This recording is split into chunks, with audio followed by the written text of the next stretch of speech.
Hey guys, welcome back to Most Amazing Top 10. My name's Danny Berg, and you guys might have heard recently about the death of one of the most famous rock icons of all time, Prince, age 57. Now, tributes from his fans and other musicians have been pouring in all over the world recently, showing how much he really meant to people everywhere. He stands as one of the most iconic figures of rock and pop history, and so we thought here at Most Amazing Top 10 we would try and pick out just a few of his many career highlights with our top 10 iconic Prince moments. At number 10, back in 1993, Prince got into a big fight with his music label Warner Brothers. Prince wanted to release more music and more CDs for his fans, but Warner Brothers said no, because if he slowed down his releases, they could market him better and make more money, and that's what all record labels want, really. Prince didn't like this, obviously, but he was stuck in a legal contract with them, so he decided to annoy them by changing his stage name to this. Now, if you can't pronounce that, don't worry, that was the whole point. He just wanted to get back at Warner Brothers. For 7 years, he simply became known in the media and by his fans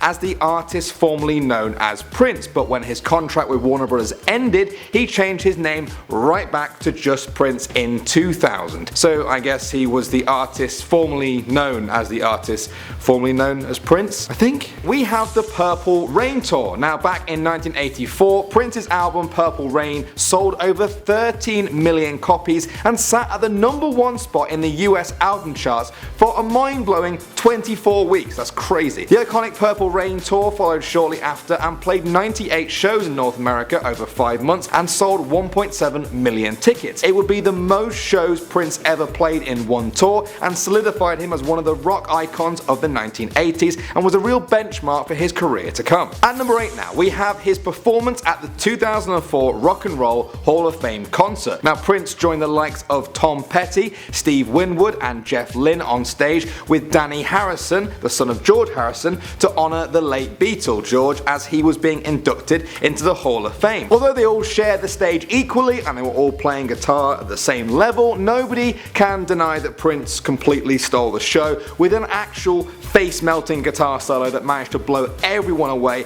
with its originality, but also it stayed faithful to George Harrison's original. Coming in at number 7, a lot of people first grew to love Prince after the release of the Purple Rain movie. Yes, there was an actual movie. This was Prince's film debut, and it was named after his hugely successful album and released in 1984 to pretty much showcase his talents to the world. He starred as the Kid, the frontman of a band who had to overcome his abuse at home, a turbulent relationship with a partner, and a rival singer to become the star he was meant to be. He basically played himself, if you didn't get that already, and it was pretty much his own story in everything but name. Now, it may not have been one of the greatest movies of the decade or even that year, but the music was obviously amazing and it actually won an Academy Award, and the style of the film also introduced millions of people to Prince for the first time and created many more fans for life. At number 6 now, guys, one of Prince's songs was the reason that we have the now famous explicit content sticker that you see plastered on music everywhere. Tipper Gore is a famous social issues advocate who was previously married to Vice President Al Gore.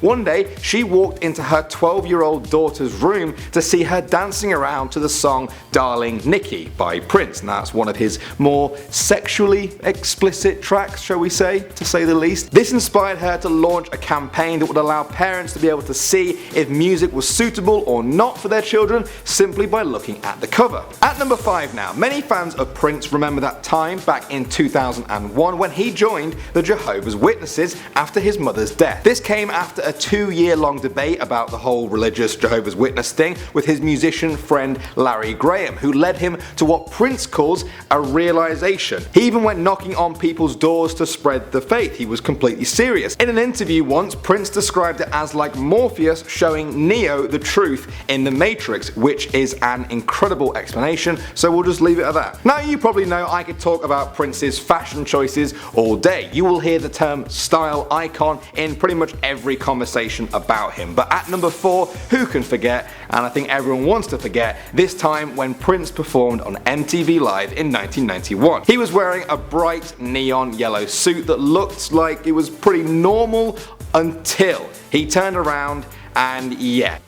chaps. Now if you're thinking he might have run out of material or something, I'm afraid you don't know Prince. He really didn't care what the world thought of his clothes at all. Pretty cool. Or rather, he didn't care what they thought of his lack of clothes. Still, the world will never forget that moment, no matter how hard we try. At number 3, we have one of Prince's most memorable performances of all time when he took to the stage with Beyonce for a performance at the 2004 Grammys. Now this was all pre-Queen Bey times, back when Beyonce was still making a name for herself as a solo act less than a year after her debut album dropped. Prince started off the show with an immaculate rendition of his song Purple Rain in, quite fittingly, a big purple suit. Then Beyonce strode out onto the stage in a pink dress and she just took it to another vocal level like she normally does. For many music fans all over the world, this duet of legend and up and coming was truly iconic in its own right. Oh, and also their voices actually went together spine-chillingly well.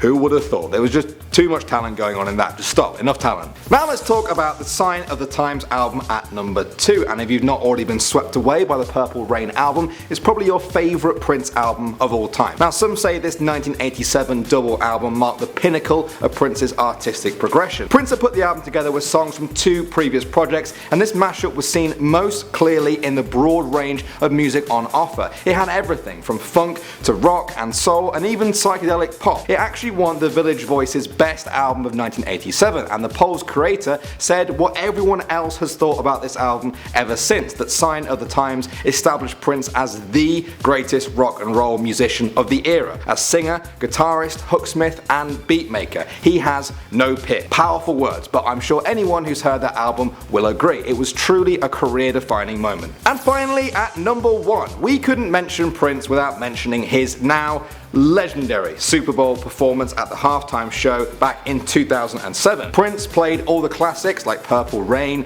Baby I'm a Star and Let's Go Crazy, and he even slipped in a few Bob Dylan and Queen covers, because why not? But perhaps what made this one of the most unique Super Bowl halftime shows is that for the most part it was just him. Literally just him. Apart from a few backup dancers for the more intense numbers, it was simply Prince in a cyan suit with nothing more than an electric guitar in front of about 100 million people, and unsurprisingly, guess what? He made it look easy. Some people might say that him needing just a guitar and a microphone to make the whole world listen perfectly represents who he was as an artist, and that once you take away his eccentric tendencies, many of which we've talked about in this video, and his killer fashion choices, you're left with quite simply one of the greatest musical talents of all time. It's as simple as that. I don't think it's too much to say that a cornerstone of music died with Prince. Well guys, I'm going to stop being so intense now. That got really intense very quickly. I'm probably going to go home and listen to some Prince albums. I hope maybe I inspired a few new fans with this video today. At the very least, I hope you know a little bit more than you did before about Prince. It's exactly the kind of thing that we aim for here at Most Amazing Top 10. Don't forget to do all the usual stuff if you haven't done it already, like liking the video and subscribing if you haven't done so.